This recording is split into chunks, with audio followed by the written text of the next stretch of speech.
Avec l'Institut français de la vigne et du vin, nous avons mené une étude qui a été financée par France Agrimaire. Cette étude portait sur l'identité de différents vins rosés de France, d'accord ? Sur comment décrire des vins rosés du Val-de-Loire, des vins rosés de Bordeaux, qui vont être complètement différents des vins rosés du Val-de-Loire, mais aussi des vins rosés du Languedoc, de Provence, de Fronton ou du Languedoc-Roussillon. Donc on a travaillé sur l'identité de ces produits. Pourquoi on travaille là-dessus ? Pour asseoir le statut des vins rosés. Il y a 20 ans de ça, le vin rosé, on se disait, est-ce que c'est vraiment un vin ? Actuellement, il a le vent en poupe, il y en a de plus en plus de produits, mais aussi en face de ça, de consommer. Et donc ces études permettent d'améliorer encore la qualité de ce vin et c'est primordial. Est-ce que vous avez des questions ? C'est vrai que là, le rosé a fait sa place.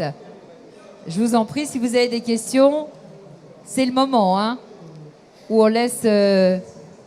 Alors, pour vous Nathalie qui êtes consommateur, ça ne va pas vous parler, mais l'originalité de cette étude, d'habitude, on part des raisins, on part de la vinification, et puis on fait le produit tel que le mieux possible, mais on arrive enfin au produit. Là, dans notre démarche, elle a été très originale. On a constaté d'abord qu'est-ce qu'on avait comme produit vin rosé. Comment les vins rosés de Loire étaient différents de ceux de Bordeaux, du Languedoc ou de Provence. Et ensuite, on est remonté jusqu'à la vinification et au raisin pour se dire, pour améliorer les choses, il faut agir sur la date de récolte, il faut agir sur un type de vinification qui va faire en sorte de faire ressortir les fruits rouges des vins rosés de Bordeaux, qui va peut-être atténuer l'acidité des vins rosés de Loire. Vous voyez, c'est peut-être à la pratique et commencer à déguster un premier vin et se demander au travers de cette dégustation où est-ce qu'on se situe, dans quelle région. On va essayer de trouver et si vous n'y arrivez pas, je vais vous guider pour qu'on apprenne ensemble. Avec plaisir. Moi, j'ai juste une question au niveau des couleurs. Est-ce que chaque région correspond à une de ces couleurs que vous nous proposez là ? C'est plus compliqué que ça, bien évidemment, et c'est tant mieux, parce que ce serait réducteur autrement.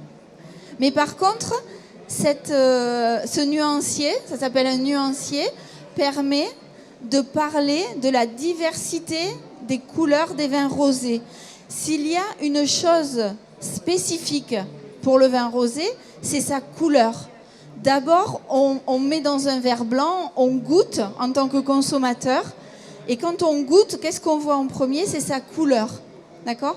Et pour le rosé, si on compare au blanc et au rouge, quelque part, il a une large palette de couleurs bien plus différentes. Et en tant que technicienne œnologue, c'est compliqué de se mettre d'accord avec mon collaborateur ou avec vous pour parler d'une ou l'autre des couleurs. C'est pour ça que le Centre de recherche sur le rosé et l'IFV, l'Institut français de la vigne et du vin, ont mis au point un outil très pratique qui permet de s'entendre sur la couleur. Maintenant, nuancier. Voilà, un nuancier. Maintenant, après cette dégustation, vous saurez que cette couleur-là, ça sera la mangue. Vous allez me dire, la mangue n'a pas cette couleur.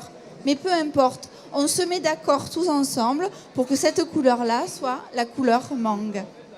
C'est un outil pratique pour travailler et permettre de parler de la couleur des vins rosés.